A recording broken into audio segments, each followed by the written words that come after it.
तब तक इंदिरा गांधी ने बहुत अच्छे अच्छे काम कर लिए। क्या कर लिए? इंदिरा गांधी ने एक तो यूएसएसआर, ये उस जमाने में यूएसएसआर हुआ करता था, सोवियत रूस हुआ करता था, सोवियत रूस की यात्रा की और सोवियत रूस में जाकर के 25 साल की ट्रीटी कर ली, मैत्री कर ली और बोल दिया भैया कि अगर भारत पर हमला होगा तो वो सोवियत संघ अपने आप पर हमला समझेगा, अगर सोवियत संघ पर हमला होगा तो भारत अपने आप हमला समझेगा। ये बहुत जबरदस्त बात थी, क्योंकि हालांकि उसके बाद ये इंदिरा गांधी अमेरिका भी जाती है, उस समय निक्सन जो है वहां के राष्ट्रपति थे। लेकिन अमेरिका जाने का रीजन केवल इतना था कि भैया चलो कोई बात नहीं, हमारा जो घटना है अंतर्राष्ट्रीय लेवल पर हम कोई भी डिसीजन लेते हैं तो ऐसे नहीं है कि हम संपूर्ण प्रभुत्व संपन्न है, जो चाहे वो ले सकते हैं, हम स्वतंत्र है पूर्ण, नहीं भैया।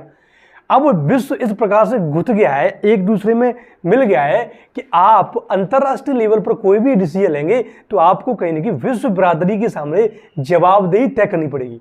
तो इंदिरा गांधी पहले सोवियत रूस गई, मैत्री संबंध किया, जो है 25 साल का एग्रीमेंट किया, उसके बाद फिर यूएसए गई।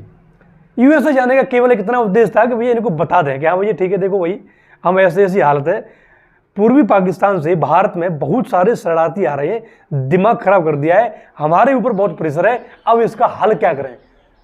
अब आप भी सोच रहे होंगे पूर्वी पाकिस्तान से शरणार्थी आ क्यों रहते, इसके पीछे भी एक रीजन है, बता रहा हूं अभी मैं आपको। तो इंदिरा गांधी ने कहा भैया आप देख लेना।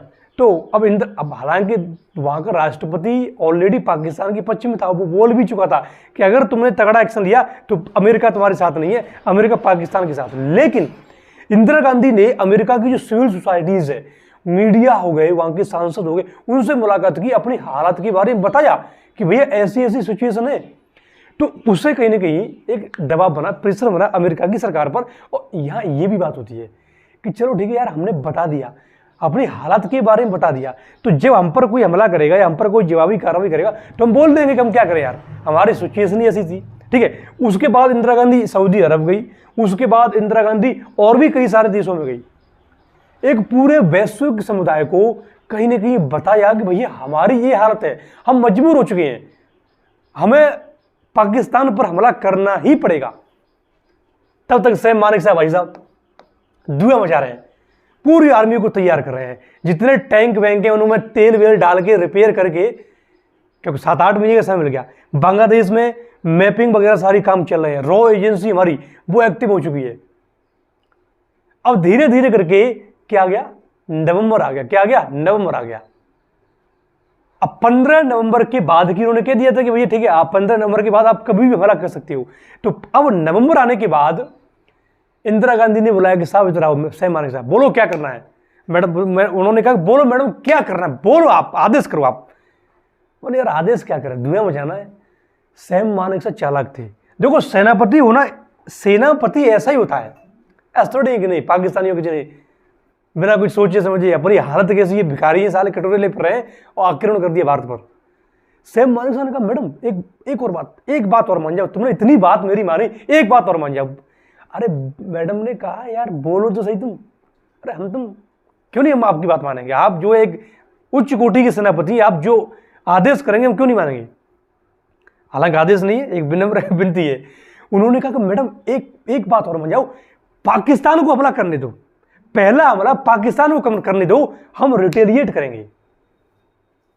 दिमाग में बात आई कि बात तो सही कह रहे हो यार। तो पूरी सेना हमारी तैयार है, हमारी पूरी सेना डिप्लॉय हो चुकी है। अब पाकिस्तान में जो जनरल याह्या खान है वो गलती कर गया। क्या गलती कर गया, पाकिस्तान का जो जनरल याह्या खान है वो गलती कर गया, ये याह्या खान है। अच्छा एक और बात बताऊं मैं आपको, ये एक बहुत ही गुप्त बात है। जनरल याह्या खान और सैम मानेक शाह ये आजाद भारत से पहले, यानी भारत आजाद नहीं हुआ था उससे पहले, ये दोनों मित्र थे, बहुत ही घनिष्ठ मित्र थे। तो सैम मानेक शाह को याह्या खान के बारे में पूरी बात मालूम थी कि ये क्या करेगा, क्या गलती करेगा। मित्र को ही, जब मित्र कभी दुश्मन बन जाए ना, ये ध्यान रखना उस व्यक्ति की हार तय है, क्योंकि मित्र को सब पता है ये कब गलती करेगा, सब पता है। तो याह्या खान ने गलती कर दी। क्या गलती कर दी, 2 दिसंबर 1971 को भारत के खिलाफ युद्ध की घोषणा कर दी, 2 दिसंबर। और भारत के जितने एयरबेस थे, चाहे अंबाला हो, चाहे आगरा हो, चाहे जो है राजस्थान में एक उदयपुर, जोधपुर वगैरह, यहाँ एयरफोर्स से अटैक कर दिया, यानी कि थोड़े 2 गोले वोले दाग दिए। फिर क्या था, मौका मिल गया, अब तो छक्का मारना है, मौका मिल गया, छक्का मारना है। फिर दबाई से 3 दिसंबर को भारत ने फॉर्मली युद्ध की घोषणा कर दी। 3 दिसंबर 1971। 2 दिसंबर को पाकिस्तान ने युद्ध की घोषणा की। 3 दिसंबर 1971 को भारत ने एकदम पाकिस्तान पर हमला बोल दिया। और जब हमला बोला तो हमला चौतरफा था, ये ध्यान रखिएगा। समस्या यहां थी तो यहां हमला तो होगा ही होगा, ये पश्चिमी जो पाकिस्तान है यहां भी हमला होगा, चौतरफा हमला होगा।